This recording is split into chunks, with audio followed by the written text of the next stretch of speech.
Bismillahirrahmanirrahim. Assalamualaikum warahmatullahi wabarakatuh. Perkenalkan, nama saya Khaironi dengan NIM 099.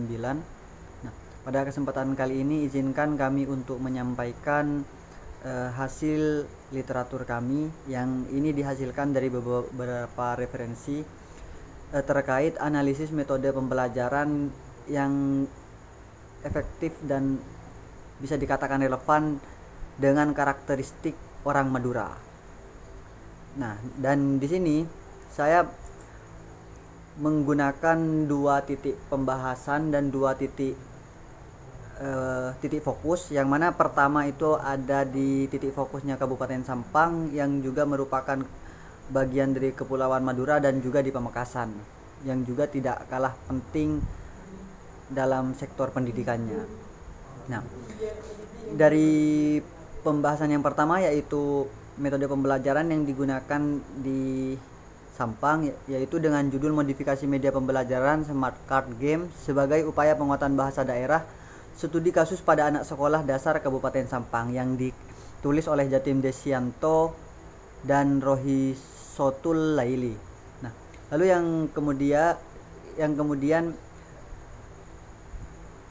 titik fokusnya di Pamekasan itu adalah berjudul implementasi kurikulum merdeka pada muatan lokal bahasa Madura di MI Kabupaten Pamekasan.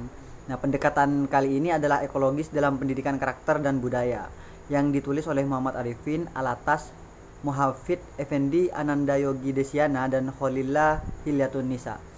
Nah, sekarang saya akan membahas terkait apa yang sudah digagas di jurnal ini. Kita mulai dari yang di Sampang terlebih dahulu, bahwasanya pendekatan secara Smart Card Game untuk penguatan bahasa Madura itu sangatlah efektif karena itu bisa menambah daya tarik daripada mahasiswa. Nah, dengan itu pembelajaran bahasa Madura yang kemudian digunakan dengan semi permainan, yaitu Smart Card Game, itu sangatlah efektif untuk kemudian menambah daya ingat, menambah tingkat kepemahaman, daya cepat untuk memahami siswa terhadap pembelajaran itu.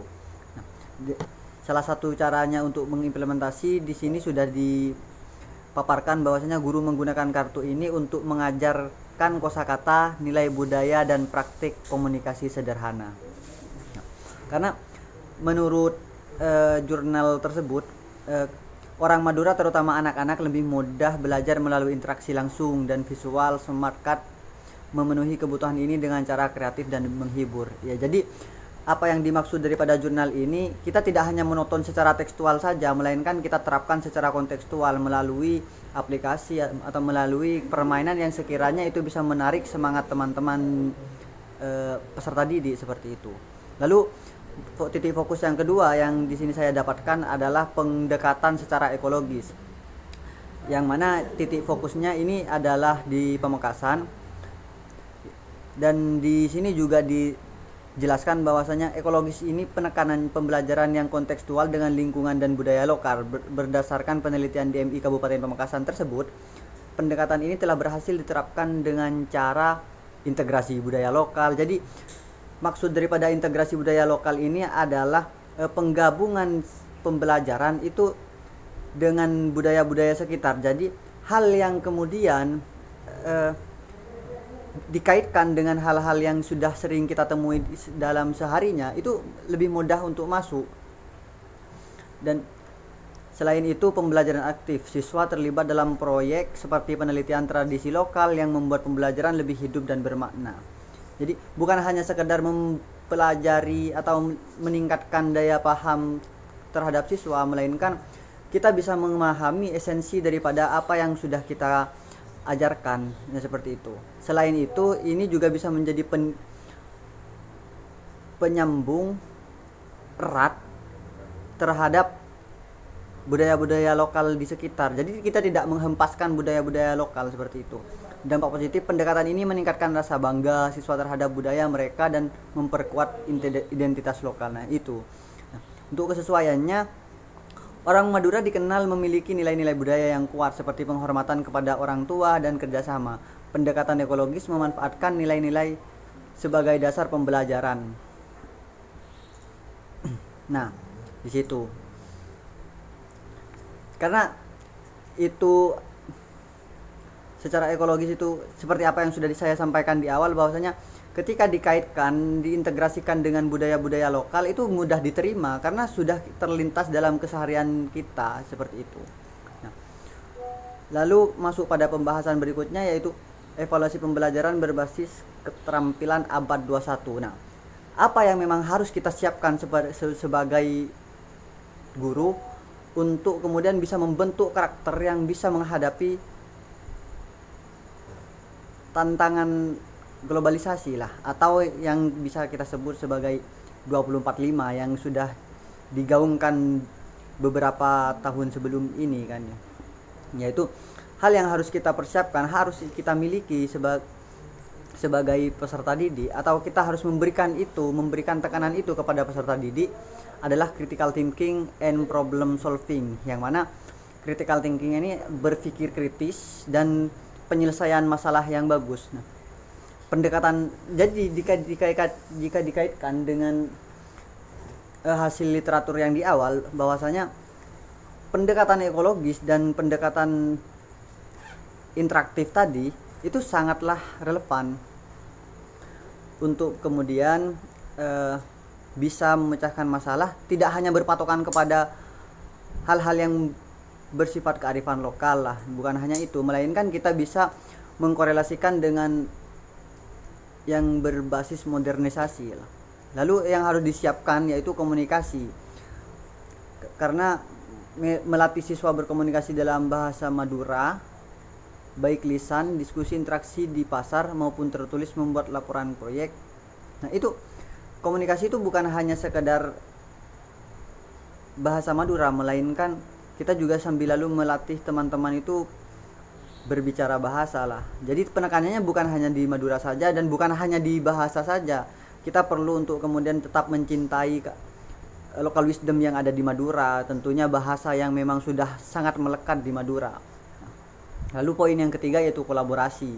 Tentunya kolaborasi pada era sekarang adalah hal yang memang tak bisa kita lepaskan ya. Karena dengan kolaborasi itu bisa menyederhanakan apa yang biasa kita anggap sulit, nah, seperti itu. Dan poin yang terakhir yang juga merupakan penutup pada pembahasan kali ini yaitu creative and innovation.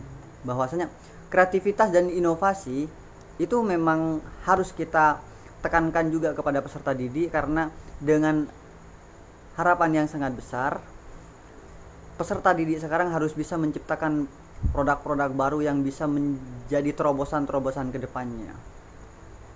Dan dengan itu perlu adanya pelatihan guru, pengembangan materi, evaluasi berkelanjutan, serta kolaborasi dengan masyarakat. Nah, tentunya ketika kita berbicara, kita harus bisa menekankan kepada peserta didik harus bisa belajar secara interaktif atau proaktif.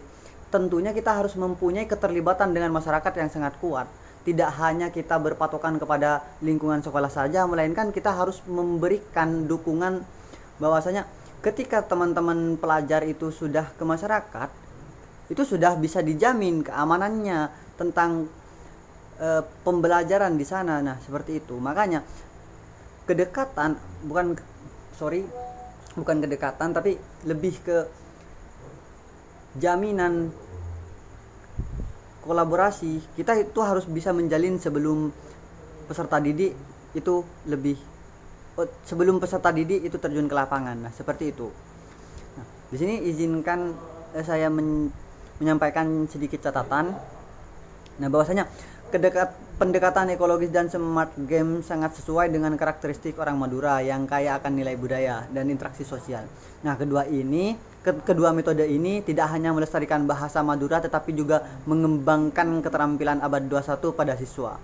Nah, dengan dukungan pelatihan guru seperti pengembangan materi dan evaluasi yang tetap, pembelajaran bahasa Madura dapat menjadi lebih efektif dan relevan di era globalisasi. Ya, mungkin hanya itu yang dapat saya sampaikan. Apabila ada salah kata maupun tindakan, mohon maaf sebesar-besarnya. Wabillahi taufiq wal hidayah. Wassalamualaikum warahmatullahi wabarakatuh.